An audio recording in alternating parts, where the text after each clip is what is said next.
அனைவருக்கும் மகிழ்ச்சியான காலை வணக்கம். இந்த நிகழ்விலே இங்கு உங்கள் மத்தியிலே பேசுவதற்காக எனக்கு வாய்ப்பு வழங்கிய நண்பர் திரு ஜெயச்சந்திரன் சார் அவர்களுக்கு நேரத்தில் நான் நன்றி தெரிவிக்க கடமைப்பட்டிருக்கிறேன். அதற்கு இசையளித்த இந்த கல்லூரியினுடைய முதல்வர் மற்றும் Lenin sir, Jayaseelan sir, Shepherd team அனைவரையும் நான் இந்த நேரத்திலே நன்றி கூறுகிறேன். மிக முக்கியமாக உங்களுடைய கல்லூரி நாட்களிலே கிராமங்களிலே செயல் திட்டங்கள் வடிவிலே இந்த சுற்றுச்சூழல் மேம்பாட்டிற்காக, சுற்றுச்சூழல் நீதிக்காக, சுற்றுச்சூழல் நீதி அப்படி ஒரு வார்த்தையை கேள்விப்பட்டிருக்கோமா? நீங்களும் நானும் கொஞ்சம் பேசலாமா? நான் ஆசிரியர் அல்ல, நீங்கள் மாணவர்கள் அல்ல. நம்ம ஒரு விஷயத்தை, ஒரு ஆக்ஷன் பிளானை சேர்ந்து திட்டமிடுவதற்காக, சேர்ந்து ஒரு இனோவேட்டிவ் எலாபரேட்டிவ் ஒரு ஆக்ஷன் பிளான் எடுக்கிறதுக்காக நம்ம ஒரு ஆலோசனை கூட்டம் அப்படி கூட வச்சுக்கலாம். நீங்களும் நானும் பேசலாமா? போர் அடிச்சுன்னா கையெழுத்து வைக்கலாம், நான் நிறுத்திப்பேன். ஓகே, ஒரு ஜென்டில்மேன் அக்ரிமெண்ட். கொஞ்சம் பேசுங்க நண்பர்களே. இது ஒரு 20 ஆண்டுகளுக்கு முன்னாடியே நாம் இந்த விஷயங்களை கல்லூரிகளில் பேச ஆரம்பித்தோம். அப்போவே இது ரொம்ப சீரியஸாக இருந்தது, இப்போ மோசமாக இருக்குது. அப்போ எங்களுடைய ஸ்லோகன் என்ன அப்படின்னா, சாதாரண சூழ்நிலையிலிருந்து அசாதாரண சூழ்நிலையை நோக்கி. அப்போ இந்த பூமி ரொம்ப மோசமா இருக்குது, அது இன்னும் மோசமா போயிட்டு இருக்குது அப்படிங்கிறத 20 ஆண்டுகளுக்கு முன்னாடியே நம்ம பேச ஆரம்பிச்சோம். பொதுவா குளோபல் வார்மிங் அப்படிதானே சொல்லுவோம். கேக்குறீங்களா? குளோபல் வார்மிங் அப்படிங்கிறத மாத்தி வார்மிங் த குளோப். மனித நடவடிக்கையால, மனித செயல்பாடுகளால, மனிதனுடைய பேராசையினால இந்த பூமி சூடாக்கப்படுகிறது அப்படிங்கிறதுல இருந்து துவங்கி பல்வேறு மட்டங்கள்ல நம்ம இந்த விழிப்புணர்வு நிகழ்ச்சியை கொண்டு போனோம், தொடர்ந்து கொண்டு போயிட்டு இருக்கிறோம்.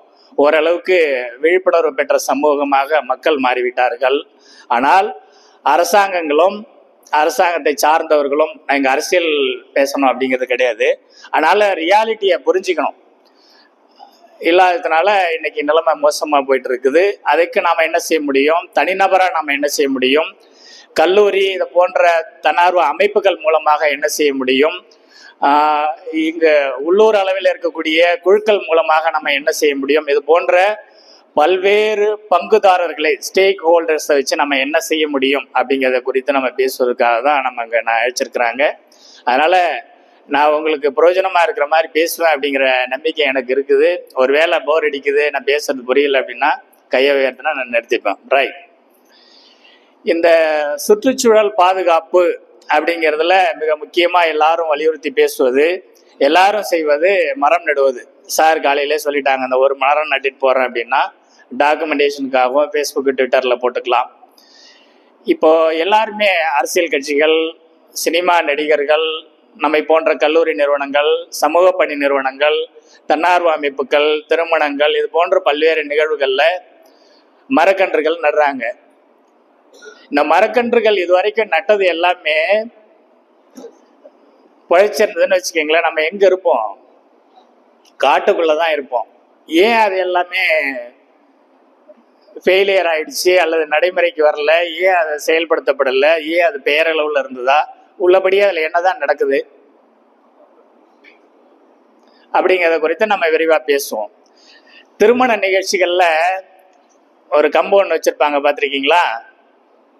கொஞ்சம் பேசலாமே, கஷ்டமா இருக்குமா? அது மாதிரி உங்க கல்லூரியில வழக்கம் இல்லையா? நீங்க ஏதாவது சொன்னீங்கன்னா தான் நான் அடுத்து கொஞ்சம் சொல்றதுக்கு நல்லா இருக்கும். ரைட். இந்து திருமணங்கள்ல அரசாணை கால் அப்படின்னு ஒண்ணு வச்சிருப்பாங்க, பார்த்திருக்கீங்களா? அந்த அரசாணை கால் அப்படிங்கிறது கிட்டத்தட்ட 4000 ஆண்டுகள் காலமாகவே தொடர்ச்சியா ஒரு புதுமண தம்பதி திருமண நிகழ்வுக்கு, அந்த ஒரு புதிய வாழ்க்கைக்குள்ள 2 வெவ்வேறு இடங்கள்ல வளர்ந்த அந்த நாற்றுக்கள் மணமக்களை ஒன்னாக இணைக்கும் அந்த நிகழ்வுல ஒரு மங்களகரமான நிகழ்வா அந்த ஒரு மரம் வளர்க்கணும் அப்படிங்கிறது தான் அந்த அரசாணை கால். மரம் வளர்த்தல் என்பது அறம் வளர்த்தல். அவங்க நட்டது எல்லாமே பழிச்சுது. அது அநேகமா ஒதிய மரம் அந்த மாதிரி தான் வைப்பாங்க. அது போத்து முறையில நடுறதா இருக்கும். அதுக்கப்புறம் பாலின்னு ஒன்று வச்சிருப்பாங்க. அந்த பாலி பார்த்தீங்கன்னா நவதானியங்களை ஒரு பாத்திரத்தில் வச்சிருப்பாங்க. நான் சொல்றதை நீங்க பார்த்தீங்கன்னா புதுசா கேட்குற மாதிரி தெரியுது. சரி, இந்த பாலியினுடைய தத்துவம் என்ன அப்படின்னா, இந்த நவதானியங்கள், சிறுதானியங்கள் இது எல்லாத்தையுமே நம்ம வாழ்வியல் முறையில் எடுத்துக்கணும். உழவு தொழில் என்பது, விவசாயம் என்பது வடமொழி சொல். உழவு தொழில் என்பது நம்முடைய மரபு வழி தொழில். இந்த நாற்றுகளை போல செழித்தோங்க வேண்டும் என்பதை சிம்பாலிக்காக ஒரு அடையாளமாக அன்று வைத்திருந்தார்கள். அதுக்கப்புறம் நம்ம வரலாறுல படிச்சிருப்போம், அசோகர் மரம் நட்டாரு அப்படின்லாம் சொல்லிட்டு.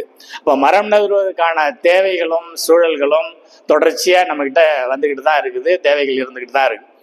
இன்னைக்கு அது நிலைமை ரொம்ப மோசமாகி விட்டது அப்படின்றதுனால நாட்டுக்காகவோ மற்றவங்க சொல்றாங்கத்தினாலோ, ஃபாதர் சொன்னாங்கத்தினால, சார் சொன்னாங்கத்தினாலோ நட வேண்டாம். நமக்கு தேவை என்பதற்காகவாவது குறைந்தபட்சம் நம்முடைய வீடுகளில் முதல்ல இந்த மரங்களை நட்டு வளர்க்க வேண்டும், மற்றவர்களுக்கு சொல்ல வேண்டும். இந்த மரம் நடுறது மட்டுமே போதுமா? இந்த சுற்றுச்சூழல் அதன் மூலமா பாதுகாத்த முடியுமா? இந்த மரம் நடுவது சுற்றுச்சூழல்ல என்ன மாதிரியான தாக்கத்தை ஏற்படுத்துது அப்படிங்கிறத நம்ம புரிஞ்சுக்கணும். நேர்மறையான தாக்கம் என்ன, அது என்ன இடைவெளி இருக்கு, அந்த இடைவெளியை நிரப்புவது எப்படி அப்படிங்கிறத நம்ம புரிஞ்சுக்கிறோம். இந்த மரம் நடுவதை பொறுத்தளவுல மரக்கன்றுகளை விட போத்து முறையில மரம் நட்டோம்னா ஒரு 3 மாதங்கள்ல அது வேர் பிடிச்சிரும். ஒரு 6 மாதத்துல அது ரொம்ப கிளவிட்டுரும். ஓராண்டுகள்ல ஓரளவுக்கு அது வளர ஆரம்பிச்சிரும். ஒரு 2 ஆண்டுகள் 3 ஆண்டுகள்ல அந்த மரத்தை பொறுத்து ஒரு பெரிய மரமா நமக்கு அறுவடை கொடுக்கும். அறுவடை அப்படின்னா காற்று, அதனுடைய கனிகள், காய்கள், இலைகள், இதன் மூலமாக மக்களுக்கு பலன் கொடுக்க ஆரம்பிக்கும், சமூகத்துக்கு பலன் கொடுக்க ஆரம்பிக்கும். மரக்கன்றுகளை நடுவதை பொறுத்தளவுல பராமரிப்பு, பாதுகாப்பு, தொடர் கண்காணிப்பு அப்படிங்கிறது கொஞ்சம் கடினமான வேலை. அதனால மரப்போத்துகளை நடுவதை நீங்க கொஞ்சம் பரிசீலனை பண்ணலாம். இது ஏற்கனவே ஒரு புதிய நடைமுறையெல்லாம் இல்லை, ஏற்கனவே இருந்தது தான். அதை பெரும்படியான பேர் செஞ்சுக்கிட்டு இருந்தாங்க. இப்போ அது செய்யறது இல்லை. அப்படின்னா அது எதோ கூட தொடர்புடையது அப்படின்னா வேளாண் பணி கூட தொடர்புடையது. இந்த வேளாண் பணியில உழவு தொழில்னு சொல்லுவோம். உழவு அப்படின்னா அதுக்கு என்ன அர்த்தம் அப்படின்னா துன்பம் என்ற அர்த்தம். உழவுன்னா என்ன அர்த்தங்க? தூய தமிழ்ல துன்பம் என்ற அர்த்தம். வேளாண் குடி பெருமக்கள் எல்லாம் தமக்கு தாமே துன்பத்தை வரவழைத்து கொண்டு இந்த சமூகத்திற்காக உணவு தயாரிப்பு தொழிலில் ஈடுபடுகிறார்கள் என்பதை நம்ம புரிஞ்சுக்கணும்.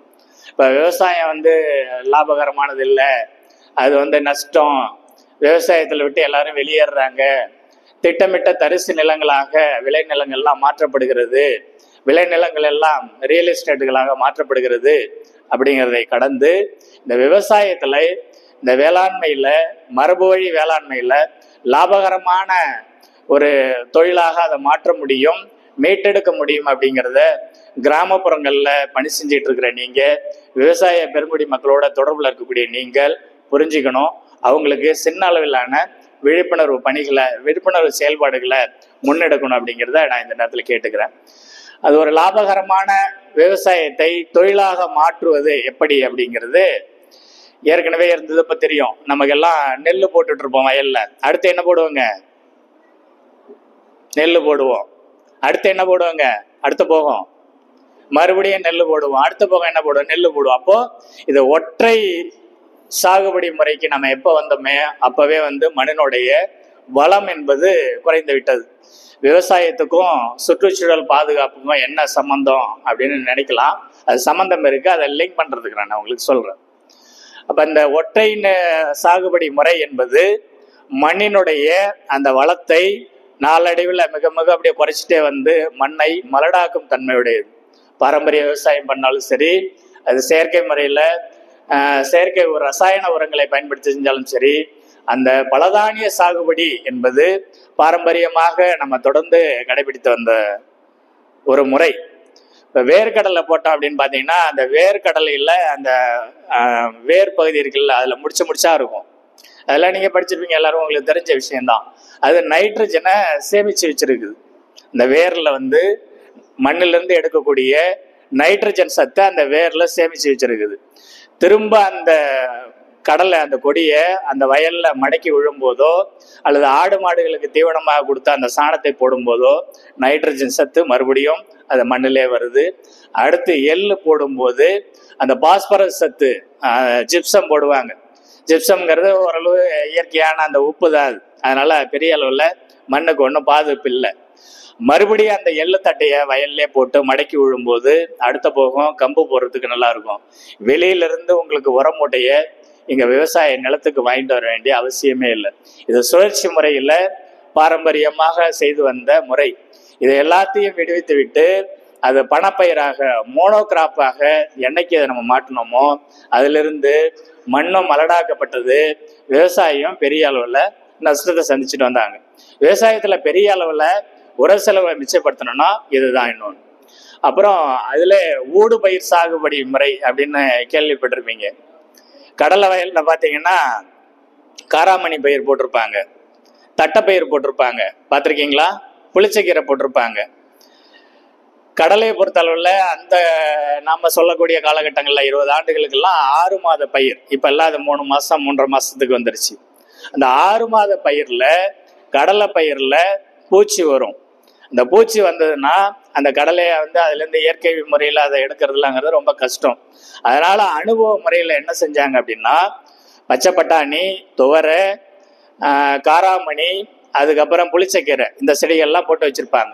ஒரு பூச்சி அங்கேருந்து வருதுன்னா அந்த காராமணி செடியில் உட்காரும். கடலையில் இருக்கக்கூடிய அந்த இலையில் இருக்க சுவையை விட காராமணி சுவை அந்த பூச்சிக்கு பிடிக்கிறதுனால காராமணியில் உட்காரும்.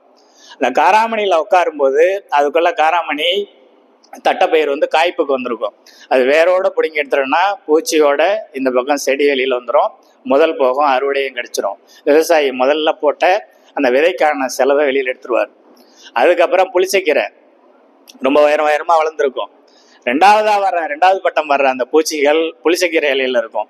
புளிச்சக்கீரையை வெளியில் எடுத்துருவாரு. புளிச்சக்கீரையுடைய விதைகள் இருக்கும். மறுபடியும் மண்ணில் விழுந்து அடுத்த போகம் விளைஞ்சிட்டு இருக்கும். வெளியில் வந்துடுவார். அப்போ இந்த பூச்சி தாக்குதலிருந்து அந்த பயிரை காப்பாற்றுவாங்க. குறைந்த செலவில், குறைந்த உள்ளூர் தொழில்நுட்பத்தை, குறைந்த அனுபவ அறிவில் இதன் மூலமாக அவங்க அதை மீட்டெடுப்பாங்க. அப்போ இது போன்ற பலதானிய சாகுபடி முறை, ஊடுபயிர் முறை,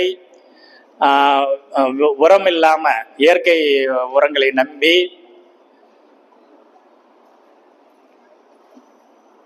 மண்புழு உரம், இது போன்ற தொழு உரம், இது போன்ற உரங்களை நம்பி பண்ணும்போது இந்த சுற்றுச்சூழல் என்பது மிக நன்றாக இருந்தது. இப்போ ஸ்ப்ரேயரில் மருந்து அடிப்பாங்க விளைநிலங்களில். நீங்கள் கிராமங்களுக்கு போகும்போது பார்த்துருக்கலாம். இல்லை கிராமங்கள்லேருந்து வரவங்களா இருந்தால் அவங்களுக்கு அனுபவத்தில் தெரியும். அது அந்த அணு கதிர்வீச்சு போல் பல 100 மீட்டர் தொலைவுக்கு அதனுடைய ரியாக்ஷன் இருக்குது. அதனுடைய பீரியட் எவ்வளோ நாளுக்கு இருக்கும் அப்படின்னா கிட்டத்தட்ட 6 மாதங்கள். மழை பெஞ்சாலும் சரி, வெயில் அடித்தாலும் சரி, அதில் இருக்கக்கூடிய அந்த மாலிகூல்ஸ் வெவ்வேறு வடிவங்களில் மறுபடியும் நம்ம உடலுக்கு வருது. நீங்கள் சமீபத்திய ஆய்வுகள்லாம் படிச்சிருப்பீங்க. பசும்பாலில் விஷம் இருக்குது, காய்கறியில் விஷம் இருக்குது, எல்லாத்துலேயும் விஷம் இருக்குது, தாய்ப்பால்லையும் விஷம் இருக்குது அப்படிங்கிறத சமீபத்திய அறிவிப்புகள்லாம் சொல்லியிருக்கிறாங்க. இதெல்லாம் எங்கேருந்து போகுது? மைக்ரோ நியூட்ரிஷன் கிடைக்க வேண்டிய அந்த கர்ப்பிணி பெண்களுக்கு, பாலூட்டும் தாய்மாருக்கு இது போன்ற அந்த செயல்பாடுகள் மூலமாக, காய்கறிகள் மூலமாக, பழங்கள் மூலமாக, தானியங்கள் மூலமாக உணவுல போய் அது செரிச்சு ரத்தத்தில் கலக்கக்கூடிய அளவுக்கு நிலைமை மோசமாயிட்டது. அப்போ இந்த விவசாய பணிகளை, விவசாயத்தை மறுகட்டமைப்பு செய்யாமல், அதை சீரமைக்காமல் சுற்றுச்சூழலில் ஒரு பெரிய பங்களிப்பை கொடுக்க முடியாது அப்படிங்கிறது தான் நம்ம புரிஞ்சுக்கிட்டது. இந்த பசுமை புரட்சி, அதனுடைய விளைவுகள், சாதக பாதகங்கள், அதையெல்லாம் உங்களுக்கு தெரிஞ்சிருக்கும்னு நினைக்கிறேன். அதனுடைய பாதக பலனுடைய நீட்சி நம்ம இன்னும் அனுபவிச்சுட்டு இருக்கிறோம். அது இன்னும் கிட்டத்தட்ட ஒரு 100 ஆண்டு வரைக்கும் அது நீடிக்கும். இப்போ இந்த இயற்கை முறை சாகுபடி, பாரம்பரிய சாகுபடி அப்படிங்கிற பக்கத்துக்கு நம்ம திரும்பும்போது, கொஞ்சம் கொஞ்சமாக அதை நம்ம மாற்றி அமைக்கும் போது இந்த ரசாயனங்கள், அதிலிருந்து வர தீமைகளை நம்ம ஓரளவுக்கு குறைச்சிக்க முடியும். அதே போன்று இந்த சுற்றுச்சூழல் பாதுகாப்பில் நம்ம மிக முக்கியமாக சொல்ல வர்ற விஷயம் உயிர் வேலி, லைவ் ஃபென்சிங்னு சொல்லுவோம். இப்போ நீங்கள் எங்கே போனீங்கனாலும் காலையில் நம்ம சார்கிட்ட பேசிகிட்டு இருக்கும்போது அவங்களுடைய செயல் திட்டங்களை பற்றிலாம் சொல்லிக்கிட்டு இருந்தாங்க. அப்போ இந்த உயிர்வேலி அப்படிங்கிறது வந்து ஒரு 20 ஆண்டுகளுக்கு முன்னாடியிலிருந்தே வழக்கொழிஞ்சு போச்சு. அதுக்கு முன்னாடிலாம் இருக்கும். நான் சின்ன குழந்தை பையனாக இருக்கும்போது ஸ்கூல் படிக்கும்போது எங்கள் நிலங்களில் போய் அந்த வேலியில் ரிப்பேரிங் ஒர்க்ஸ், அந்த பழுது இருக்கும், அதெல்லாம் சரி பண்ணிட்டு தான் பள்ளிக்கு போவோம். உங்களுக்கு அது மாதிரி அனுபவங்கள் இருக்கலாம், நீங்களும் பார்த்துருக்கலாம். இன்னைக்கு இருக்கிறது எல்லாமே ஃபென்சிங், துருப்பிடிக்கக்கூடிய இரும்பு கம்பிகள் தான் இருக்குது. நம்ம ஏன் உயிர்வேலியை சொல்கிறோம் அப்படின்னா, இன்னைக்கு விவசாயிகள் சந்திச்சுட்டு இருக்கக்கூடிய இயற்கை பேரிடர், அது இயற்கை பேரிடர் இல்லை, மேன்மேடு டிசாஸ்டர், மனிதனால் உருவாக்கக்கூடிய பேரிடர். அதை பற்றி நம்ம பின்னாடி பேசலாம். நேச்சுரல் டிசாஸ்டர் என்ன, மேன்மேடு டிசாஸ்டர் என்ன அப்படிங்கிறது. 2 விஷயம் வந்து காட்டு பண்ணி தாக்குறது, இன்னொன்று மயில். நல்ல விவசாயி அறுவடை நேரத்தில் மயில் வந்து அது எல்லாத்தையும் தின்றுறது, தவினங்களை. குறிப்பாக பெரம்பலூர், அரியலூர் மாவட்ட பகுதிகளில் மக்காச்சோளம், இந்த பக்கம் சேலம் அந்த பக்கத்தில் இருக்கக்கூடிய இடங்களில் கிழங்கு, இது போன்ற பயிர்கள் எல்லாமே மயில் தின்னுது. அதுக்கப்புறம் காட்டுப்பன்றி, அதுக்கப்புறம் குரங்கு. இப்போ இதுக்கும் உயிர்வேலிக்கு என்ன சம்மந்தம் அப்படின்னா, சம்மந்தம் இருக்குது. கிழுவை மரம் அப்படின்னு நீங்கள் கேள்விப்பட்டிருப்பீங்க. அது எல்லாமே முள் மரமாக இருக்கும். இந்த கிழுவை மரம் வேலியில் வைக்கும்போது அந்த காற்று அப்படிங்கிறது கூட, பெருங்காற்று, சூறாவளி அப்படிங்கிறது கூட பெரிய அளவில் தாக்காது. இன்னொன்று, அது கூட வந்து மூலிகை செடிகள், மூலிகை தாவரங்கள், ஓணான், அதுக்கப்புறம் இருக்கக்கூடிய அந்த சிறு சிறு பூச்சிகள், புழுக்கள், மண்ணின் நண்பர்கள் என்று சொல்லக்கூடிய மண்புழு, நத்தை, சிலந்தி, இது போன்ற பல்லுயிர் உயிரினங்கள் அங்கே இருக்கும். நன்மை செய்யக்கூடிய பூச்சிகள், பறவைகள் இருக்கும். மிக முக்கியமாக தேனீக்கள் வரும். அதில் இருக்கக்கூடிய அந்த பூக்கள், அதில் மகரந்தத்தை எடுக்கிறதுக்கு தேனீக்கள் வரும். சமீபத்திய ஐநா அறிக்கைகள், யுனெஸ்கோ அறிக்கைகள் எல்லாமே இந்த உணவு சங்கிலி அறுபடும் நிலையில் இருக்குது அப்படின்ட்டு. இந்த செயின் அறுபட்டுச்சு அப்படின்னா அதுக்கப்புறம் நமக்கு சாப்பிட்றதுக்கு பிளேட்டில் சாப்பாடு இருக்காது உலகம் முழுக்க. இந்த மகரந்த சேர்க்கைக்கு மிக முக்கியமாக இருக்கக்கூடியது தேனீ அப்படின்னு தெரியும் உங்களுக்கு. இந்த தேனீக்கான உணவு இந்த ரசாயன உரங்களால் இந்த தேனீக்கள் வந்து மிக வேகமாக அழிஞ்சிக்கிட்டு வருது. இந்த தேனீக்களுடைய அழிவு அப்படிங்கிறது விவசாயத்தினுடைய அழிவு அப்படிங்கிறத நம்ம சொல்லலாம். இந்த தேனீக்களை மீட்டெடுப்பதற்கு இந்த உயிர்வேலிங்கிறது ரொம்ப ரொம்ப அவசியம். இந்த மயிலை கட்டுப்படுத்துவதற்கு குள்ளநரி அப்படிங்கிற ஒரு இனம் இருந்துச்சு. அது எல்லாமே உங்களுக்கு தெரிஞ்சிருக்கும். அந்த குள்ளநரி அப்படிங்கிறது மனிதர்களுக்கு தீமை விளைவிக்காத ஒரு சிறிய உயிரினம். இன்னைக்கு அருகி குறுகி ஏறக்குறைய அந்த இனமே அழிஞ்சு போச்சு அப்படின்னு சொல்லலாம். இந்த குள்ளநரி அப்படிங்கிறது அதனுடைய முக்கியமான வேலை என்ன அப்படின்னா, இந்த மயில் போடுற முட்டையை வந்து அதை எடுத்து சாப்பிட்ரும். அப்போ அதனுடைய இனப்பெருக்கத்தை கட்டுப்பாட்டில் வச்சிருக்கிறதுனால அந்த மயிலுடைய பெருக்கம் கட்டுப்பாட்டில் இருந்தது. அதனால அந்த பிரச்சனைகள் இல்லை. அதுக்கப்புறம் நம்ம இட்டேரின்னு சொல்லுவாங்க. இட்டேரிங்கிற வார்த்தையை கேள்விப்பட்டிருப்பீங்கன்னு நினைக்கிறேன். இட்டேரி எக்கோசிஸ்டம் அப்படின்னு அதுக்கு அதை மாடர்னைஸ் பண்ணி மீட்டெடுக்க முடியுமா அப்படின்னு சொல்லி அதனுடைய முயற்சிகள்லாம் இருக்கிறாங்க. இட்டேரிங்கிறது நம்முடைய அது கொங்கு மண்டலத்தில் சொல்லக்கூடிய வார்த்தை. நம்ம மத்திய மண்டலத்தில் வந்து ஒழுங்கை அப்படின்னு சொல்லுவோம். ஒழுங்கை அப்படின்னா விவசாய நிலத்துக்கு போகக்கூடிய வண்டி பாதை, 2 பக்கமும் வேலி இருக்கும். கள்ளி வேலி இருக்கும், முள்வேலி இருக்கும். அதை சுற்றி ஒரு சோலைவனம் போல இருக்கும். அந்த இட்டேரியில் இருக்கக்கூடிய அந்த எக்கோசிஸ்டம் வந்து இந்த இயற்கை வேளாண்மைக்கு வந்து பாதுகாப்பாக இருந்துச்சு.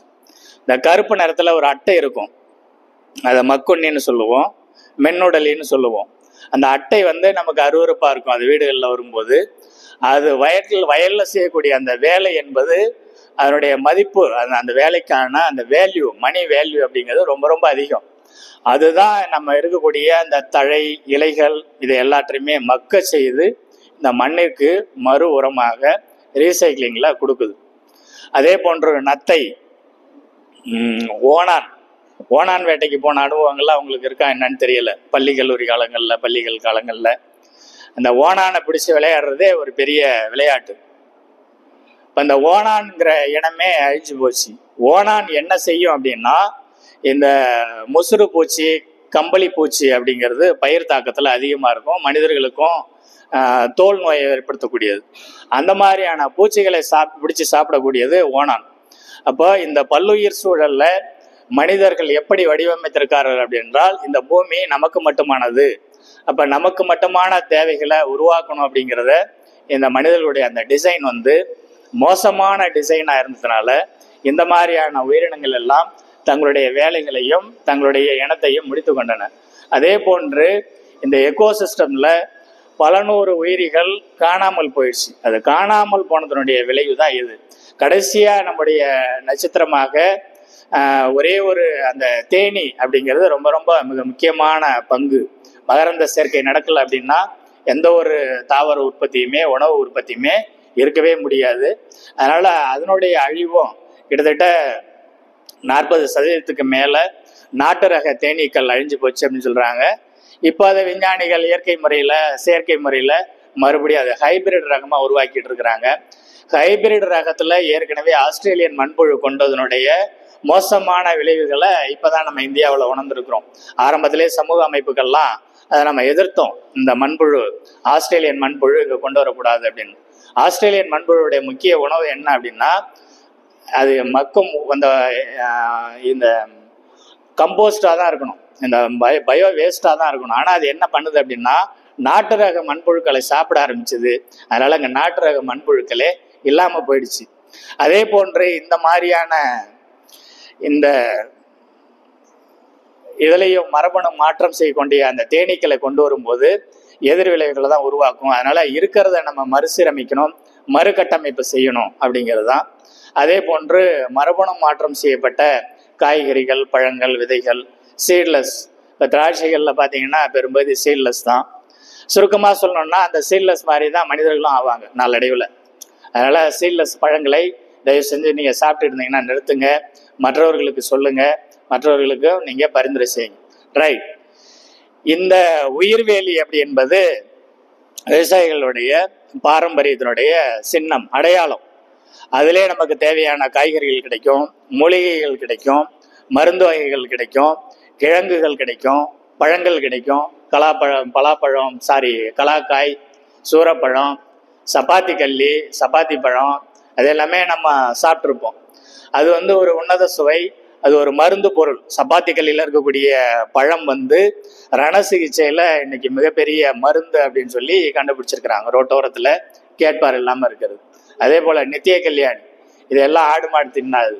ஆடு தீண்டா பாலைன்னு ஒரு செடி இருந்தாங்க. இது எல்லாமே வேலி கட்டுறதுக்காக தான். அதுக்கப்புறம் வெட்டிவேர் அப்படிங்கிறது பூஜை புனஸ்காரங்கள், வாசனை திரவியங்கள் தயாரிக்க பயன்படுது. மிக முக்கியமான வேலையை வந்து வெட்டிவேர் செய்யும். அது செய்யக்கூடிய வேலை மண் அரிப்பை தடுக்கிறது. குத்து செடியா இருக்கிறதுனால ஒரு பெரிய அளவில் அந்த இடத்தை ஆக்கிரமிச்சுக்கும். அப்படிங்கிறதுனால வேலி அமைப்பதற்கு ஒரு சிறந்தது.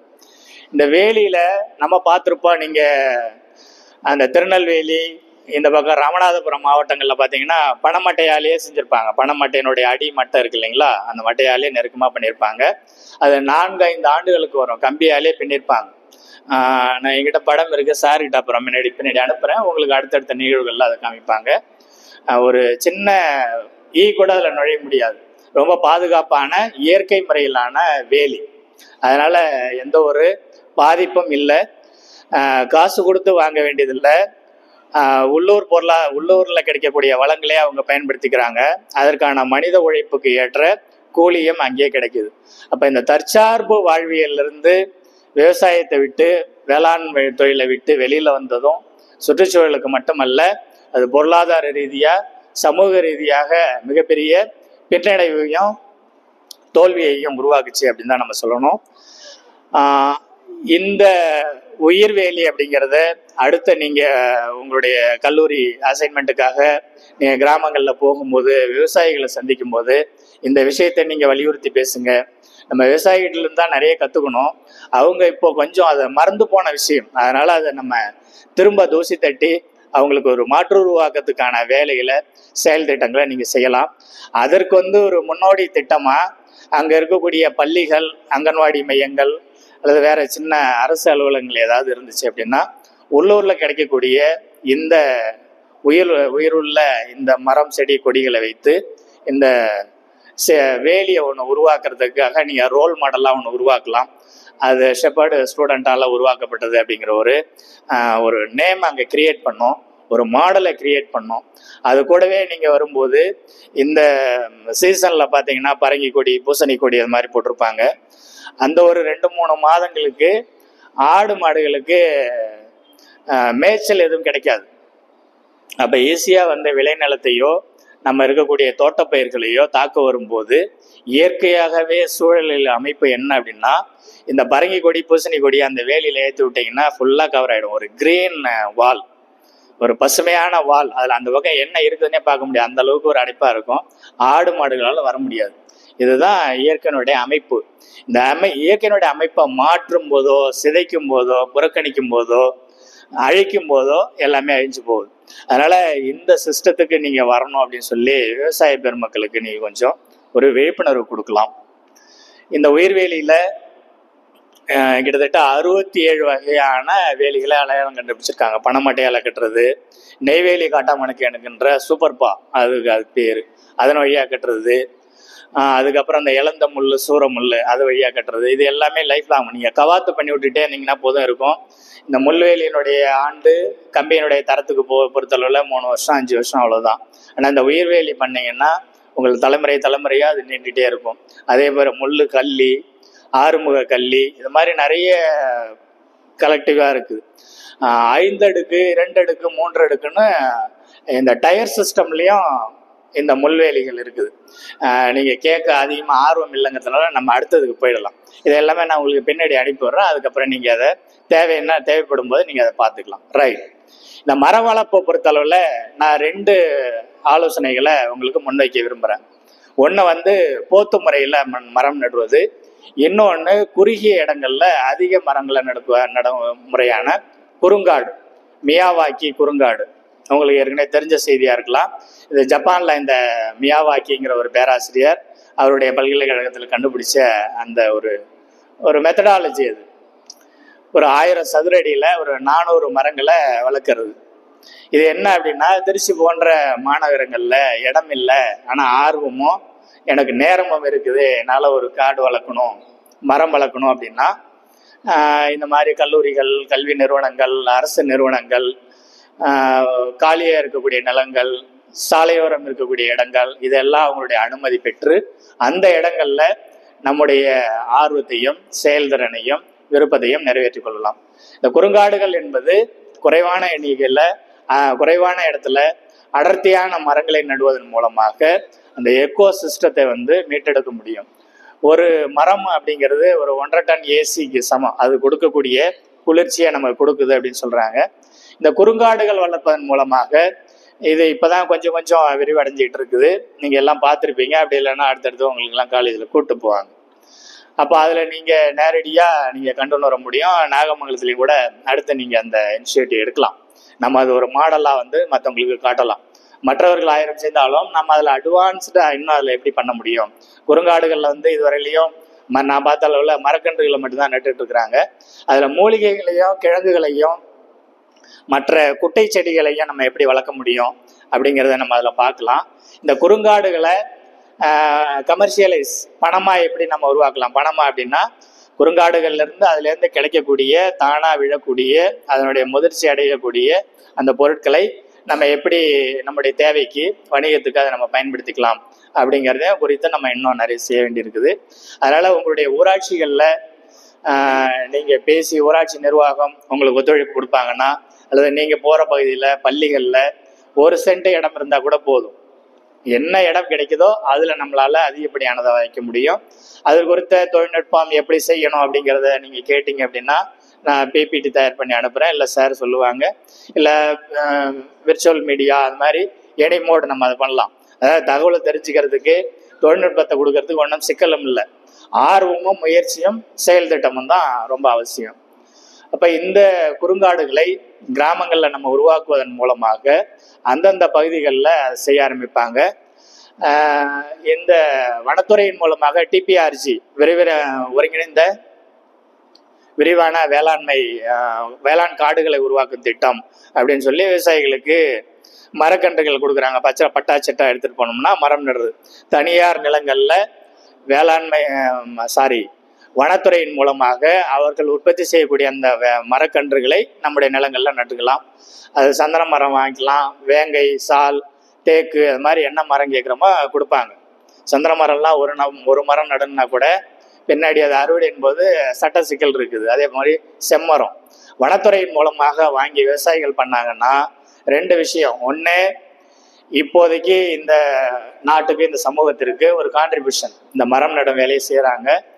எதிர்கால சந்ததிக்கு, அவருடைய குடும்ப உறுப்பினர்களுக்கு, வாரிசுகளுக்கு ஒரு நல்ல மிகப்பெரிய ஒரு பேங்க்ல டெபாசிட் பண்ணி அதில் கிடைக்கக்கூடிய ஈல்டு மாதிரி அந்த மரத்தின் மூலமாக கிடைக்கக்கூடிய லாபம் இருக்கும். ஒரு 20 ஆண்டுகளுக்கு பிறகு அந்த செம்மரத்தினுடைய வேல்யூ வந்து ரொம்ப ரொம்ப அதிகமாக இருக்கும். இந்த மரம் நடுவதில் இந்த போத்து முறை மரத்தை வந்து நான் மறுபடியும் ரெக்கமெண்ட் பண்ணுறேன். ஏன்னா குறைவான காலத்தில் ஒரு மரங்களை நம்ம உருவாக்க முடியும். இந்த உயிர்வேலி நடுற இடங்கள்ல இந்த மரத்தை போத்து நீங்கள் நடும்போது உங்களுக்கு விரைவாக மரமாக அது உருவாகும். இன்னொன்று பார்த்தீங்கன்னா, மரத்தில் அதுக்கு அடுத்ததாக விவசாயிகளுக்கு லாபகரமாகவும் இருக்கணும், இலகுவாகவும் இருக்கணும், சொன்னால் அதை ஏற்றுட்டு செய்கிற மாதிரியாகவும் இருக்கணும் அப்படின்னு சொன்னோம்னா பூவரசு மரம் சாகுபடி. பூவரசு மரம் பொதுவாக எல்லாம் எப்படி வைப்பாங்கன்னா போத்தாக தான் வைப்பாங்க. ஒரு 5 அடி 6 அடி உயரத்துக்கு வைப்பாங்க. நாம் என்ன பரிந்துரை செல்கிறோம் அப்படின்னா, அரை அடிக்கு வந்து கரும்பு புல் போடுறாங்க இல்லையா, கணு, அதே மாதிரி பூமியில் நட்டு 1 இன்ச் மட்டும் வெளியில் நீட்டிட்டு இருக்க மாதிரி வச்சோம் அப்படின்னா ஒரு 15 நாளில் அதுலேருந்து குருத்து வரும். அந்த குருத்து வந்த பிறகு, குருத்து ஒரு அரை அடி வந்த பிறகு நல்லா மண்ணை கொஞ்சம் நல்லா பதமாக இணைச்சிட்டோம் அப்படின்னா அந்த தண்டு நகராது. அதுக்கப்புறம் பார்த்தீங்கன்னா ரொம்ப நெடுன்னு வரும். அதில் ஒரு சப்போர்ட்டுக்காக ஒரு கம்பவுண்ட், ஒரு தைல குச்சி அல்லது சவுக்கு குச்சி நட்டுனோம் அப்படின்னா நல்லா வர ஆரம்பிக்கும். இயற்கை தொழு உரம் கொடுத்தோம்னா அதனுடைய டயா அதிகமாகும். இதில் என்ன ஒரு மிகப்பெரிய அட்வான்டேஜ் அப்படின்னா, குருத்துல இருந்து அந்த மரம் வரதுனால எங்கேயுமே டேமேஜ் இருக்காது. 10 அடி உயரம் இருக்குன்னா 10 அடி கண்ணடியுமே வந்து வேலைக்காகும், கமர்ஷியலாக விவசாயிகளுக்கு லாபம். போத்து வைக்கிறதுல என்ன ஆகும்னா, அந்த போத்துல கணுக்கள் இருந்துச்சு அப்படின்னா அந்த கணுக்கள் எல்லாமே வேஸ்டேஜில் போயிடும். இதன் மூலமாக நடும்போது விவசாயிக்கு லாபகரமாக இருக்கும்.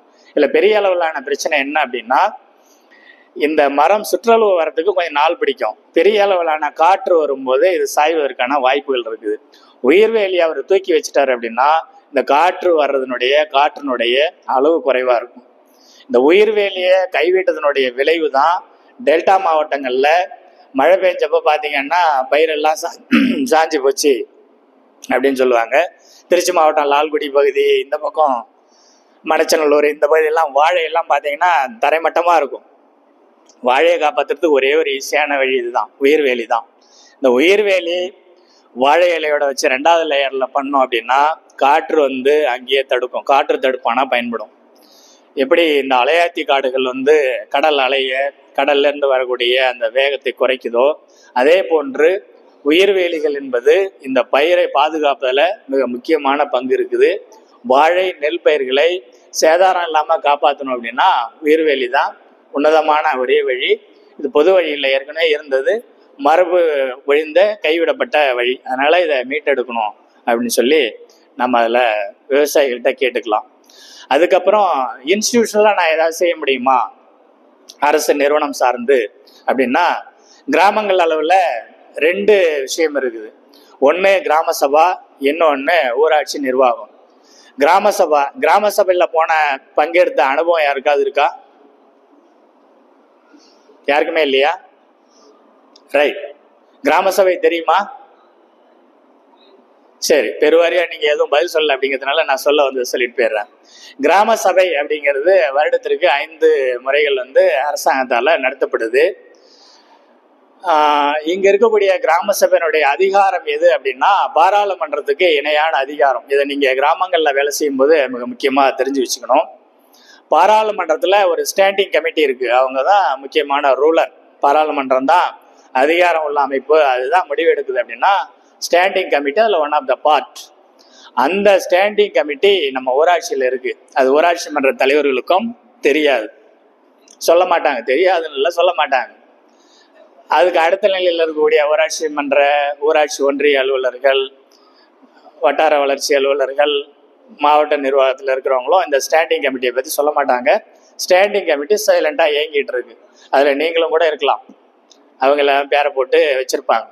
இந்த ஸ்டாண்டிங் கமிட்டியோடைய வேலை என்ன அப்படின்னா 5 கமிட்டி இருக்குது.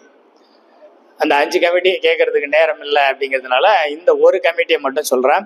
சுற்றுச்சூழல் மற்றும் வேளாண்மை குழு அப்படின்னு ஒரு கமிட்டி இருக்குது. இந்த சுற்றுச்சூழல் வேளாண்மை குழு அப்படிங்கிறது அந்த ஊரில் சுற்றுச்சூழலுக்கும் வேளாண்மைக்கும் பாசன திட்டங்களுக்கும் என்ன தேவைகள் இருக்குதோ அதை ஆய்வு பண்ணி அதை கிராம சபையில் வைக்கணும். கிராம சபையில் வைக்கும்போது மக்கள் திட்டமிடல் இயக்கம், நீங்கள் வில்லேஜில் வேலை செய்கிற நீங்கள் இந்த டேர்ம்ஸ் இந்த நேம் எல்லாம் தெரிஞ்சுக்கிறது நல்லது. மக்கள் திட்டமிடல் இயக்கம், பீப்புள் பிளானிங் மூவ்மெண்ட் அப்படின்னு சொல்லி ஒரு இயக்கம் நடத்துகிறாங்க. பிஆர்ஐ பண்ணுறாங்க. அந்த கிராமங்களை சுற்றி வந்து என்னென்ன ரிசோர்ஸ் இருக்குது அப்படிங்கிறத பார்க்குறாங்க. அந்த மக்கள் திட்டமிடல் இயக்கத்தில் இந்த ஊரில் இந்த இடத்துல ஒரு செக் டேம் கட்டணும்னா இந்த இடத்துல தண்ணியை தேக்க முடியும், இந்த ஊரில் இந்த இடத்துல இருக்கக்கூடிய அந்த தரிசு நிலத்தை விளைநிலமாக மாற்றுறதுக்கு கவர்மெண்ட்லேருந்து ஸ்கீம் வாங்கி கொடுத்து இங்கே இருக்கக்கூடிய அன்எம்ப்ளாய்டு யூத்துக்கு அதை பயன்படுத்த முடியும், மகளிர் சுயஉதவி குழுக்களுக்கு கொடுக்க முடியும், கொத்தகைக்கு விட முடியும், இந்த ஊரில் பயன்பாட்டில் இல்லாத இந்த குட்டையை மீன் வளர்ப்புக்காக பயன்படுத்துவதன் மூலமாக ஊராட்சிக்கு வருமானம் கிடைக்கும், 2 அல்லது 3 குடும்பங்களுக்கு வேலை வாய்ப்பு கிடைக்கும். இப்படியாக அந்த ஊரில் இருக்கக்கூடிய ரிசோர்சஸ் என்ன இருக்குது வேளாண்மை சார்ந்து, இந்த இங்கே இருக்கக்கூடிய வளங்களை சார்ந்து என்ன கிரியேட்டிவாக செய்ய முடியும் அப்படிங்கிறத கண்டுபிடிச்சி ரிப்போர்ட் கொடுக்க வேண்டியது அந்த கமிட்டி. அதை ஏற்று ஆக்ஷன் பிளானை தயாரிக்க வேண்டியது அந்த பீப்புள் பிளானிங் மூமெண்ட் அதனுடைய வேலை. இதை அப்ரூவ் பண்ணி அனுப்ப வேண்டியது ஊராட்சி மன்றத்தினுடைய வேலை. இதுக்கான பணம் ஒதுக்க வேண்டியது அவங்களுடைய வேலை. நம்ம இதை கேட்கறதுக்கே நேரம் இல்லை. எப்படி இதை செய்வாங்க? இது வந்து அரசு அலுவலர்களுக்கு நல்லது, நம்ம ஆஃபீஸர் அதிகாரின்னு சொல்கிறோம் இல்லைங்களா, அவங்களுக்கு நல்லது. ஏன்னா இதுக்கு பட்ஜெட்டில் எல்லாம் நிதி ஒதுக்கீடு வருது. தயவு செஞ்சு அடுத்த முறை வேளாண்மைக்கு பட்ஜெட் வரும்போது ஒவ்வொரு லைனையும் நீங்கள் விரிவாக கவனிங்க. இதுக்கு காசு இருக்குது. இந்த காசு ப்ரொபோசல் எதுவும் போகலை இல்லையா, என்ன ஆகும்? யாருமே கேட்கலன்னா என்ன பண்ணாது? அன்கிளைம்டு ஃபண்டு வேற ஒரு இடத்துல இருக்கு, தூக்கி போடும். இதுதான் நடந்துகிட்டு இருக்கு. எங்கேயாவது ஒரு இடத்துல கேள்வி கேளுங்க, எங்கேயாவது ஒரு இடத்துல ஆக்ஷன் பிளான் வைங்க, எங்கேயாவது ஒரு இடத்துல இதை பற்றி பேசுங்க, இது வேலை நல்ல நடக்கும். நீங்கள் ஏதாவது செஞ்சுருக்கீங்களா அப்படின்னா நீங்கள் கேட்கலாம். நாங்கள் செஞ்சுருக்கிறோம், சக்ஸஸ் பண்ணியிருக்கிறோம், அதனால நாங்கள் சொல்கிறோம். அரியலூர் மாவட்டங்களில் இதே போன்ற கூட்டங்கள் நடத்தி அங்கே ஆர்வமும் விருப்பமும் இருக்கிறவங்கள பண்ண வச்சுருக்கிறோம். அதில் மரக்கன்றுகள் நட வச்சுருக்கிறோம். அரியலூரில் மரங்களின் நண்பர்கள் அமைப்பு அப்படின்னு அமைப்பு இருக்கிறாங்க, அவங்க கூட இணைஞ்சு கொஞ்சம் வேலை செஞ்சுருக்கிறோம். செந்துறை பகுதிகளில் அந்த அமைப்புக்குன்னு வந்து அந்த இருக்கக்கூடிய நிலங்களை விட்டுருக்குறாங்க. அதில் சிறுதானிய சாகுபடி பண்ணுறதுக்கு பண்ணியிருக்கிறாங்க. அதனால் கேட்டால் கொடுப்பதற்கு அவர்கள் தயாராக இருக்கிறாங்க. கேட்பதும் இல்லை, கேட்பதற்கான தயாரிப்பு வேலைகள் நம்மிடம் இல்லை அப்படிங்கிறது தான் இந்த கேப். இந்த கேப் எல்லாம் சரி செய்யும் போது உள்ளூர் அளவில் இருக்கக்கூடிய அந்த எக்கோ சிஸ்டம் என்வரான்மெண்ட் ஆக்டிவிட்டி அப்படிங்கிறது அங்கே தன்னால் வரும். என்வரான்மெண்ட் ஆக்டிவிட்டிக்கு தனியாக உட்காந்துக்கிட்டு மூளையை கசிக்கிட்டு எதுவுமே வேலை செஞ்சுட்டு இருக்க தேவையில்லை. இந்த என்வரான்மெண்ட் அந்த சர்க்கிளில் அந்த செயினில் இருக்கக்கூடிய எல்லா ஆக்டிவிட்டியுமே நம்ம ஸ்டிமுலேட் பண்ணணும், ரீஆக்டிவேட் பண்ணணும்.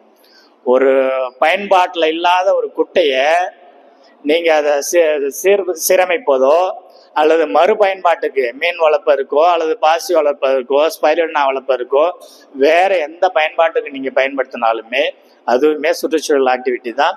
டைரக்டாவோ இன்டைரக்டாவோ அது என்வரான்மெண்ட்டுக்கு இந்த டோட்டல் எக்கோ சிஸ்டத்துக்கும் அது யூஸ்ஃபுல்லாக இருக்குது. அதனால் இந்த கிராம சபையில் அடுத்த முறை கிராம சபையினுடைய விவரங்கள்லாம் தெரியும்னு நினைக்கிறேன். நான் ப்ரௌச்சர் போட்டிருக்கேன், பின்னாடி அனுப்பி விட்றேன், அதை நீங்கள் படிங்க. கிராம சபையில் யார் நீங்கள் கலந்துக்க முடியும் அப்படின்னா, நான் இந்த ஊராட்சியை சேர்ந்தவன், இது ஒரு கிராம சபை கூட்டம்னா நான் கலந்துக்கலாம், நான் பேசலாம். நான் வெளியூர் ஜெயங்கொண்டத்துலேருந்து வந்திருக்கேன்னா நான் கலந்துக்கலாம், பார்வையாளராக அப்சர்வராக கலந்துக்கலாம். இங்கே என்ன நடக்குது அப்படிங்கிறத நான் பார்க்கலாம். எனக்கு கேள்வி எழுப்பதற்கான உரிமை இல்லை. நான் வாக்காளர், நான் எந்த ஊரில் ஓட்டர் ஐடி வச்சிருக்கிறேனோ அந்த ஊரில் தான் நான் வந்து உறுப்பினர்.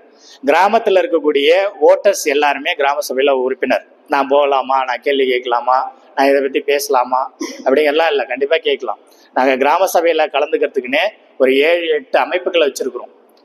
இப்போ சமீபத்தில் வந்து அயோடின் டிஃபிஷியன்சி வந்து கிட்டத்தட்ட 40% பேருக்கு இருக்குன்னு சொல்கிறாங்க. அது ஒரு பெரிய வாஸ்ட் சப்ஜெக்ட்.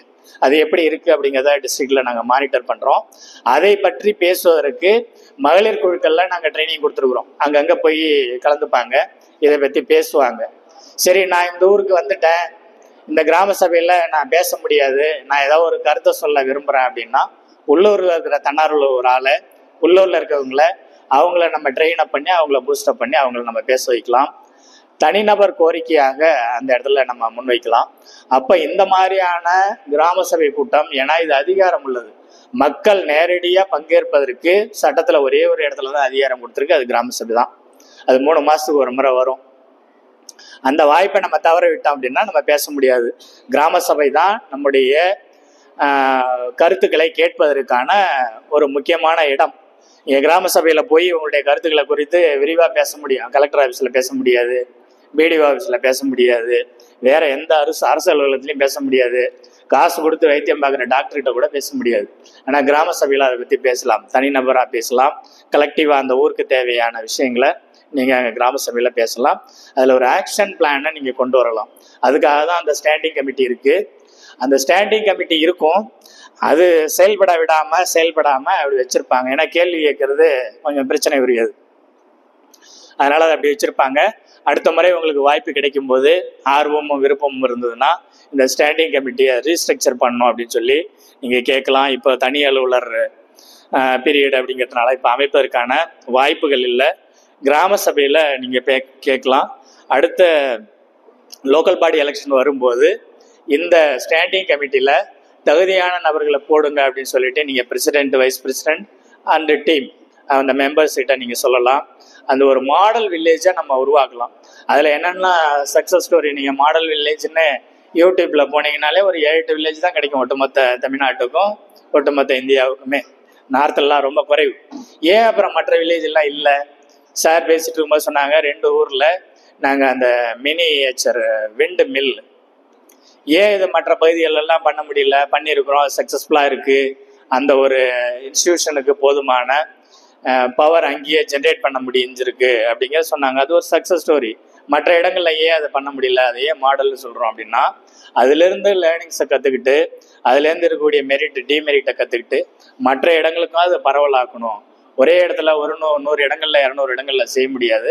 அது ஒரு பைலட்டாக செஞ்சுருக்கிறாங்க, அதில் நிறைய அனுபவங்கள் கிடைச்சிருக்கு. அடுத்த இடங்களில் பண்ணும்போது அந்த வேலைகள் இலகுவாகவும் இருக்கும், வேகமாகவும் நம்ம செய்ய முடியும். அதனால் கிராம சபையில் இது கூட நீங்கள் பேசுங்க. அதே போல் ஸ்கூல்ஸில் எக்கோ கிளப் அப்படின்னு இருக்குது, நீங்கள் கேள்விப்பட்டிருப்பீங்களா என்னன்னு தெரியல. வெளியில் போர்டு வச்சுருப்பாங்க, எல்லா ஸ்கூல்லையுமே பச்சை கலரில் போர்டு இருக்கும், அடையாளத்துக்கு சொல்கிறேன். எக்கோ கிளப் இந்த பள்ளியில் செயல்படுது அப்படின்னு சொல்லி பசுமை மன்றம் அப்படின்னு வச்சுருப்பாங்க. மாணவர்களுக்கு இந்த ecosystem, environment protection, environment act, rule, இந்த போர்டு, அவங்களுடைய ரூல்ஸு, என்னென்ன ஆக்டிவிட்டி இருக்குது, என்னென்ன அவங்க தெரிஞ்சுக்கணும், டூ நாட்டு, இதையெல்லாம் சொல்லித்தரத்துக்கு தான் குழந்தைகள் அளவில் அவங்களுக்கு புரியக்கூடிய அளவில் சொல்லித்தரத்துக்கு தான் இந்த கிளப்பு வச்சுருக்குறாங்க. இந்த கிளப்பினுடைய ஆக்டிவிட்டி இப்போ இந்த புது கவர்மெண்ட் வந்ததுலேருந்து அதுக்கான காசு கொடுக்கல, ரொம்ப குறைவான காசு தான் கொடுத்துட்டு இருந்தாங்க. இப்போ அந்த பணம் எங்கேயுமே கொடுக்கல. அதனால் இந்த 3-4 ஆண்டுகளாக அந்த குழு செயல்படலை. அந்த எக்கோ கிளப்பை நீங்கள் போகிற 1-2 வில்லேஜில் தத்தெடுத்து ஷெப்பர்ட் சார்பாக, உங்கள் காலேஜ் சார்பாக, உங்கள் சார்பாக அதை ஏதாவது கொஞ்சம் ரீஸ்ட்ரக்சர் பண்ண முடியும் அப்படின்னா, நான் சொல்கிறது அதிகாரப்பூர்வமான அமைப்பு. நீங்கள் புதுசாக ஒரு அமைப்பை உருவாக்கி நான் அதை பண்ணி அதெல்லாம் நிர்வாக அனுமதி வாங்குறதுலாம் ஸ்கூலில் ரொம்ப கஷ்டம். இப்போது ஏற்கனவே இருக்கக்கூடிய நீங்கள் ஷெப்பர்டில் சார்ட்டு கேட்டிங்கன்னா உங்களுக்கு கைட் பண்ணுவாங்க அதெல்லாம் எப்படி பண்ணணும் அப்படின்ட்டு. அதில் நீங்கள் போனீங்கன்னா அதை ரீஸ்ட்ரக்சர் பண்ணி சிஸ்டமேட்டிக்காக நீங்கள் பள்ளி குழந்தைகளுக்கு இந்த என்விரான்மெண்ட் எஜுகேஷனை கொண்டு போக முடியும். அதே போல் மகளிர் குழுக்கள், மகளிர் குழுவில் இதை முடிச்சிடறேன், இன்னொரு 10 மினிட்ஸ். இந்த மகளிர் குழுக்களுக்கு அவங்களுக்கான இந்த மகளிர் திட்டம், மகமை, இதிலெல்லாம் பயிற்சி கொடுக்கறதுக்கான ஆட்கள் தேவைன்னு தேடிக்கிட்டு இருக்கிறாங்க. ஒவ்வொரு ஒன்றியத்திலையுமே வட்டார அளவிலான மகமைன்னு இருக்கும், மகளிர் திட்ட அலுவலகம். உங்களுக்கெல்லாம் அதுக்கான வாய்ப்புகள் இருக்குன்னா நீங்கள் கேட்டிங்கன்னா சார் ஏற்படுத்தி தருவாங்க. அங்கே இருக்கக்கூடிய நூற்றுக்கணக்கான மகளிர்கள் வெவ்வேறு பயிற்சிக்காக வருவாங்க. அவங்கக்கிட்ட நீங்கள் போய் இந்த சுற்றுச்சூழலை பற்றி பயிற்சி கொடுத்தீங்க அப்படின்னா அந்த ஒன்றியத்தில் இருக்கக்கூடிய எல்லா பகுதிகளிலேருந்துமே 4 பேர் 5 பேர் வந்திருப்பாங்க. அவங்களுக்கு என்ன இன்ஸ்ட்ரக்ஷன் கொடுப்பாங்கன்னா, இந்த பயிற்சியில் நீங்கள் கலந்துக்கிட்டதை உங்கள் குழுக்களில் போய் நீங்கள் பேசணும், அது சம்மந்தமாக தீர்மானம் போடணும்னு சொல்லுவாங்க. அப்போ இதை அவங்க அந்த வேலையை வந்து வயலேட் பண்ண முடியாது. இங்கே கற்றுக்கிட்ட விஷயத்த அங்கே போய் கண்டிப்பாக குழுவில் பேசணும், தீர்மானத்தில் ரெசல்யூஷனில் அதில் கொண்டு வரும். குறைஞ்சபட்சம் இவங்க கற்றுக்கிட்ட அந்த விஷயத்த அங்கே 10 பேருக்கு சொல்லுவாங்க. 100 பேருக்கு நீங்கள் கொடுக்குற ட்ரைனிங்கில் 100 பேர் அட்டன் பண்ணாங்கன்னா அது குறைஞ்சபட்சம் 1000 பேருக்கு போய் சேரும். அதனால் இந்த மாதிரியான சின்ன சின்ன விஷயங்கள்லாம் நீங்கள் அவங்களுக்கு சொன்னீங்கன்னா நல்லாயிருக்கும். அதே மாதிரி கிச்சன் கார்டனை பற்றி கொஞ்சம் ப்ரமோட் பண்ணலாம். கிச்சன் கார்டனை பற்றி குழந்தைகளுக்கு சொல்லி கொடுத்தீங்கன்னா ஆர்வமாக வளர்ப்பாங்க. இந்த பெரும்பகுதியான கிராமப்புறமாக இருந்தாலும் நகர்ப்புறமாக இருந்தாலும் கிச்சன்லேருந்து வெளியே போகக்கூடிய அந்த ரா வாட்டர், கிரே வாட்டர், அதை வந்து ரீசைக்கிள் பண்ணுறது ரொம்ப கஷ்டமானது. அதுக்கு ஒரு சிம்பிளான இயற்கையே கொடுத்துருக்கிற தீர்வு தான் வசம்பு. வசம்பு செடியை வச்சுட்டிங்கன்னா மற்ற செடியெல்லாம் தண்ணியில இருந்து அழுகி போகும், வசம்பு அழுகாது. தண்ணி அதிகமாக எப்போவுமே தண்ணியில் இருக்குன்னா, ஒரு பப்பாளியை வச்சிங்கன்னா அழுகி போயிடும், ஒரு எலுமிச்சை வச்சிங்கன்னா வேற அழுகி போயிடும், வேற அழுகல் நோய் வந்துடும். நான் வசம்பை வச்சிங்கன்னா வசம்புடைய வேலை என்னன்னா, அது வந்து ஒரு மெஷின் போல் இங்கே வர்ற தண்ணிகளை பூரா சுத்தம் பண்ணிகிட்டு இருக்கோம். கொசு உட்காராது, ஈ உட்காராது, துர்நாற்றம் இருக்காது. இப்போ இதை சொன்னீங்க அப்படின்னா கிராமத்தில் ஒரு 100 பேர் வசம்பை வளர்க்க ஆரம்பிப்பாங்க. அந்த வசம்பனுடைய ஈல்டு அந்த ஊருக்கு கிடைக்கும். அவங்க இயற்கை முறையில் அந்த நோயை தீர்த்துப்பாங்க. ஊரில் துர்நாற்றம், சாக்கடை பிரச்சனை, கொசு பிரச்சனை இருக்காது. அப்போ இதுக்கும் என்வரான்மெண்டல் ப்ரொடெக்ஷனுக்கு சம்மந்தம் இருக்கா? நிச்சயமாக இருக்குது. ஒரு சின்ன வேலை, சின்ன அசைன்மெண்ட்டு, ஒரு 2 லைனில் 2 நிமிஷத்தில் சொல்கிற வேலை, அவங்களுக்கு அது ஒரு டாஸ்க். வேறு நிகழ்ச்சியில் யாராவது ஸ்பான்சர் பண்ணுறாங்கன்னா ஒரு 100 வசம்பு செடியை வாங்கி கொடுங்க, மற்ற கிராமங்களுக்கு கொடுங்க, குழந்தைகளுக்கு கொடுங்க, அவங்க மூலமாக பண்ண முடியும். வழக்கமாக அந்த திருமண நிகழ்ச்சியில் ஹைப்ரிட் கொய்யா தான் கொடுக்குறாங்க. அந்த ஹைப்ரிட் கொய்யாவை விட்டுட்டு வேற ஏதாவது மரமாக கொடுக்க சொன்னாக்கா அதை அவங்க யூஸ் பண்ணுவாங்க. பப்பாளி, இந்த மாதிரியான மரங்கள் கொடுத்தா அவங்களுக்கு ரொம்ப நல்லா இருக்கும். இதை வந்து மகளிர்கள் குழுக்கள் அவங்கள்ட்ட நீங்கள் சொல்லலாம். குழந்தைகளுக்கு அவங்களுக்கு புரிகிற மொழியில் நீங்கள் அவங்களுக்கு சுற்றுச்சூழலை சொல்லித்தரலாம், எப்படி பாதுகாக்கலான்னு. அதே போல் கடைசியாக ஒரு விஷயத்தை மட்டும் சொல்லி நீங்கள் அவளோட எதிர்பார்த்த அந்த நிறைவுக்கு வந்துடுறேன். இந்த பிளாஸ்டிக் ஒழிப்பு, ஒரு முறை தூக்கி எறியக்கூடியது, அது எல்லாமே தெரியும். இப்போ தான் ஒரு ஆய்வுக்கு வந்திருக்கிறாங்க. அந்த பிளாஸ்டிக்கை தின்னு ஜீரணிக்கக்கூடிய ஒரு பாக்டீரியாவை கண்டுபிடிச்சிருக்காங்களாம். அதில் என்ன பிரச்சனை இருக்குன்னா, அந்த பாக்டீரியானுடைய கழிவு இருக்கு இல்லையா, அது ரொம்ப மோசமானதாக இருக்கும். அதனால் இந்த மாதிரி விஞ்ஞானிகள் அவங்க ஏதாவது பண்ணுவாங்க அப்படின்னு நம்ம நம்பிட்டு இருக்க வேண்டாம். அது பயன்பாட்டை குறைப்பது தான் 3R: ரிவ்யூஸு, ரெடியூஸு, ரீயூஸு. அந்த ஒரு பொருளை வந்து வேண்டாம், பிளாஸ்டிக்கை நான் பயன்படுத்த மாட்டேன், ஒரு வேலை தவிர்க்க முடியல, அது இந்த வாட்டர் பாட்டில் வாங்கிடுச்சு அப்படின்னா திரும்ப ரீயூஸ், இதை நான் என்ன பண்ண முடியும் அப்படிங்கிறத பார்க்கறது. ரீயூஸ் பண்ணுறது எப்படி பண்ணலாம் அப்படின்னு சொல்லிட்டு ரீசைக்கிள் பண்ணுறது, இதில் ஏதாவது நம்ம பண்ண முடியுமா அப்படின்னு பார்க்கலாம். இது இண்டஸ்ட்ரீஸ் இந்த ரீயூஸு, ரீசைக்கிள் எல்லாமே மறுபடியும் வந்து என்வரான்மெண்ட்டை ஏதோ ஒரு வகையில் காயப்படுத்த தான் செய்யுது. அதனால் ரிவ்யூஸ் பண்ணுறது நல்லது. அதை நம்ம ஒரு விஷயத்த சொல்லலாம். சரி, இந்த பாட்டில் அதிகமாக சேர்ந்துச்சு, இதை என்ன செய்யலாம் அப்படின்னா, இந்த பாட்டிலை வந்து மண்ணை நிரப்பது ரொம்ப டைட்டாக வச்சு குத்தி குத்தி குத்தி நிரப்பினோம்னா அந்த பாட்டில் ரொம்ப தின்னாக இருக்கும். எடுத்து அடித்தோன்னா எறும்பு சம்மட்டி மாதிரி இருக்கும். அந்த மாதிரி பாட்டிலை கலெக்ட் பண்ணி காம்பவுண்டு சுவர், தடுப்பு சுவர் அந்த மாதிரி கட்டலாம். அது ஒரு மாடல் இங்கே பெரம்பலூரில் பண்ணியிருக்காங்க. நீங்கள் யாராவது ஆர்வம் இருந்ததுன்னா சார்கிட்ட சொன்னீங்கன்னா அவங்க உங்களை கூப்பிட்டு போவாங்க. இந்த காம்பவுண்டு சுவரை கட்டி முடிச்சு நல்லா இறுகின பிறகு நீங்கள் சம்மட்டி கொண்டு அடிச்சிங்கனாலும் உடையாது. இது ஏற்கனவே மக்காத பொருள், பிளாஸ்டிக் தானே. அதனால் நல்லா அதில் மண்ணை நிரப்பி ஒரு 100 பாட்டில் 200 பாட்டில் இது மாதிரி கலெக்ட் பண்ணி ஒரு 1000 பாட்டில் அதை நீங்கள் ஒரு ரோ அடுக்கி குறைவான சிமெண்ட் பூச்சல், அதில் நீங்கள் பூச்செல்லாம் பூச வேண்டியதில்லை, பண்ணிட்டீங்க அப்படின்னா ரொம்ப உறுதியான காங்கிரீட்டு வால் உங்களுக்கு கிடைச்சிரும். இதை நீங்கள் எங்கே பண்ணலான்னா ஸ்கூலு, பஞ்சாயத்து ஆஃபீஸு அல்லது ஏதாவது கோயில், அந்த ஊரில் எங்கே தேவை இருக்குதோ அந்த இடத்துல பண்ணி, இது வந்து நல்ல மாடல் இல்லை, மோசமான மாடல், ஆனால் இது மாதிரி நாங்கள் உருவாக்கியிருக்கிறோம் அப்படின்னு சொல்லிட்டு இதை பயன்படுத்தாதீங்கிற அந்த கல்வனுடைய அந்த தீம், எதுக்காக நம்ம அதை உருவாக்கணுமோ அதை நம்ம சொல்லும்போது மக்களுக்கு ஒரு விழிப்புணர்வு வரும். எல்லாத்தையுமே இதே காம்பவுண்ட் சுவர் போட்டுருந்தோம்னா எப்படி பண்ண முடியும்? ரோடு கூட இந்த பிளாஸ்டிக்கை தார் கூட கலந்து போடலான்னு சொன்னாங்க. அது பயன்பாட்டுக்கு வரல. ஏன்னா அதை மறுபடியும் ஃபர்னஸ் பண்ணும்போது அதிகப்படியான வாயுக்கள் வெளில வரதுனால அதுலேயும் பிரச்சனைகள் இருக்குது. அதனால் அதையும் வேண்டான்ட்டாங்க. அதனால் இந்த தவிர்ப்பது அப்படிங்கிறது ரொம்ப முக்கியம். இன்னும் 2 நிமிஷம் மட்டும். இந்த ட்ரெடிஷ்னல் மெடிக்கல் சிஸ்டம், உள்ளூரில் இருக்கக்கூடிய அந்த பாரம்பரிய முறைகள், இதை வந்து கேரளா கவர்மெண்ட்டில் ரெஜிஸ்டர் பண்ணுறாங்க. அது வந்து பயோடைவர்சிட்டி ரெஜிஸ்டர் அப்படின்னு சொல்கிறாங்க. தமிழ்நாடு கவர்மெண்ட்டுக்கு இந்த வருஷம் அதுக்கு பணம் வந்திருக்கு. இது வரையிலையும் வேலை செய்யலை. அந்த அக்கௌண்ட்லேருந்து மறுபடியும் அந்த காசை ரிவர்ஸ் வாங்கிட்டாங்க. எனக்கு நல்லா தெரியும், எல்லா ஊராட்சியிலுமே வாங்கிட்டாங்க. அதுக்கு 10,000 ரூபா பணம் வந்தது. தனி ஹெட்டில் அக்கௌண்ட் ஓப்பன் பண்ணாங்க. இந்த ஊராட்சி மன்ற தலைவருடைய பதவி காலம் முடியறதுக்கு முன்னாடி அந்த பணத்தை வாங்கிட்டாங்க. தொடர்ச்சியாக நாங்களும் கொடுத்த வேறு அமைப்புகள் மூலமாகவும் தமிழ்நாட்டிலையும் அதை கொண்டு வரணும் அப்படிங்கிறத நம்ம சொன்னோம். இதில் என்ன அப்படின்னா 2-3 மருத்துவ முறைகள் மட்டும் சொல்கிறேன். இந்த குழந்தைகளுக்கு தோல் நோய் வந்ததுன்னா அதுக்கு வந்து அக்கி அப்படின்னு சொல்லுவாங்க இல்லையா, அதுக்கு வந்து ஒரு ஒரு கோட்டிங் கொடுப்பாங்க. அந்த மண்ணால், மண்பூச்சி, அந்த மண்பானை செய்கிறவங்க இருக்க போனால் அது எழுதுவாங்க, அக்கி எழுதுறதுன்னு சொல்லுவாங்க. உங்கள் பதில் இருக்கா என்னன்னு தெரியல. அது பார்த்தீங்கன்னா புற்றுமண் இந்த மாதிரியான மண் எடுத்து பூசும்போது அந்த குழந்தைக்கு அந்த தோல் நோய் சரியாயிடும். இந்த கிராமத்தில் பாரம்பரியமாக இருக்குது. அதே மாதிரி தேள் கடிச்சிச்சுன்னா அந்த ஊரில் இருக்கவங்க கண்ணில் 2 ட்ராப் அந்த மூலிகை பச்சிலை விடுவாங்க. ஒரு 2-3 மினிட்ஸில் அந்த தேள்கறி விஷம் இறங்கிடும். அதே மாதிரி கண்ணில் தூசி வந்துச்சுன்னா ஒரு சின்ன கம்பி மாதிரி இதை வச்சுட்டு எடுப்பாங்க. காதில் வலி இருந்ததுன்னா மருள் அப்படிங்கிற ஒரு அந்த இலையை சூடு பண்ணி காதில் விடுவாங்க, அது சரியாக போயிடும். ரொம்ப வயதான ஒருத்தர் இருக்கிறாரு, அவர் காலையில் பார்த்தீங்கன்னா நல்லா இருக்கிறாரு, மத்தியானம் பார்த்தீங்கன்னா எழுத்துக்கு பரிசுக்க வேலை முடிஞ்சிடும் போல் இறந்து போயிடுவாருங்க மாதிரி இருக்கிறாரு. மறுநாள் காலையில் போஷாக்காக எழுந்து உட்காந்துருக்கிறாரு.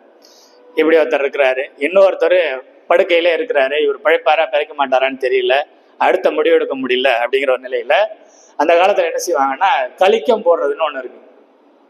கலிக்கம் அது வந்து ஒரு காரத்தன்மை உள்ள மூலிகை மருந்து. அந்த மருந்தை கண்ணில் போடுவாங்க. அது போட்ட சில மணி நேரங்களில் ஏஞ்சி உக்காந்தாருன்னா அது பழிச்சுப்பார், இல்லைன்னா வேலையை சொல்லி நான்வாங்க. அதே மாதிரி மாட்டுக்கு போடுவாங்க. மாட்டு வைத்தியம், கால்நடை மருத்துவம் இருக்கு இல்லைங்களா, இயற்கை முறையில் அந்த மாடு வந்து படுத்துரும். இப்போ நம்மெல்லாம் படுத்தோம்னா எந்திரிச்சிருவோம். மாடு படுத்ததுன்னா கடைசி கட்டம், அதுக்கு மேலே அது எந்திரிக்க முடியாது. ரொம்ப அரிதலாம் சில மாடுகள் பழிச்சுக்கும். அப்போ அந்த மாடு வந்து இனிமே உயிர் பிழைக்கிறதுக்கு வாய்ப்பு இருக்கா வாய்ப்பு இல்லையா அப்படின்னு பாரம்பரிய முறையில் தெரிஞ்சுக்கிறது எப்படின்னா மாட்டுக்கு கண்ணில் கலிக்கம் போடுவாங்க. அந்த கலிக்கம் போட்டால் அந்த மருந்து ரொம்ப வேகமாக வேலை செஞ்சு அந்த மாடு பழிச்சிக்கிறதுக்கான வாய்ப்பு எதுன்னா உடனே ஏஞ்சி நின்றுக்கும். அப்படி இல்லைன்னா அந்த மாட்டை அடக்கம் பண்ணிடலான்னு சொல்லுவாங்க. அதே மாதிரி சுளுக்கு வழிக்கிறது, மூச்சு பிடிப்பு, இந்த மாதிரியான அந்த மெடிக்கல் சிஸ்டம் எல்லாம் இயற்கை முறையில் உள்ளூரில் இருந்தது. அது எல்லாம் மரபழிஞ்சு போச்சு. நீங்கள் பணி செய்யக்கூடிய பகுதிகளில் இது போன்ற ஏதாவது சிஸ்டம் இருந்ததுன்னா அதை ரெக்கார்ட் பண்ணுங்க.